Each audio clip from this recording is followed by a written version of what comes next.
తనకి డ్రింకింగ్ అలవాటు చాలా ఎక్కువగా ఉందండి. దానివల్ల చాలా చాలా సీరియస్ అయింది. చాలా దగ్గర 3 దగ్గర కూడా నేను చూపించాను. గీతం హాస్పిటల్ చూపించాను, ప్రైవేట్ హాస్పిటల్ 2-3 దగ్గర కూడా తిప్పానండి. తిరుపతిరావు డాక్టర్ గారని మన మేడం గారికి సజెస్ట్ చేశారు సార్. ఇక్కడికి వచ్చాక చూపించి చాలా అనుకోవడం, తనకు మాట్లాడడానికి కూడా ఓపిక లేని పరిస్థితుల్లో చనిపోతారని వరకు వచ్చేసింది. 4 days ట్రీట్మెంట్ ఇచ్చారు. ఇంకా తిరుగులేకుండా ఈ రోజు కూడా బాగులేదు అనుకుంటా మళ్ళీ రిటర్న్ అనేది హాస్పిటల్ రాకుండా తనకి రికవరీ చేశారు. నిజంగా తను ఈ రోజు బ్రతికి ఉన్నారు అంటే మాత్రం ఖచ్చితంగా మేడము ఆదేశాలు కూడా మంచి ట్రీట్మెంట్ ఇచ్చి ఈ రోజు తను బ్రతికించారు.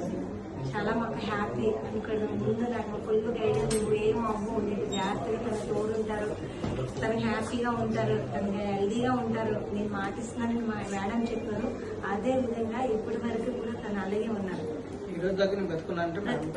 మేడమే కాదు, అది మాత్రం ఎప్పుడు అంటే చనిపోతాడు ఇతను బతకడు అని చెప్పేసి అన్ని తర్వాత కూడా ఈ హాస్పిటల్ సజెస్ట్ చేసినందుకు రామా హాస్పిటల్లో జాయిన్ అయినందుకు చాలా ధన్యవాదాలు మేడం. దైవ చాలా మంది తనకి ఏదైనా అయితే నేను ఉన్నామని మా ఫ్యామిలీ వైపు అన్నారండి. అయినా కూడా వాళ్ళని ఏమంటారో చూద్దాం అమ్మా, నువ్వెందుకు టెన్షన్ పడతావు, నేనున్నా, నా మీద నమ్మకం లేదా అని మేడం అట్లా చెప్పారు.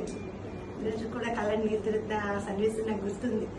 3 రోజులు కూడా నేను ఫుడ్ కూడా తీసుకోకుండా ఒక డ్రింక్ తోటి ఉంది. ఇక్కడ ఇదే హాస్పిటల్ ఇంటికి కూడా వెళ్ళలేదండి.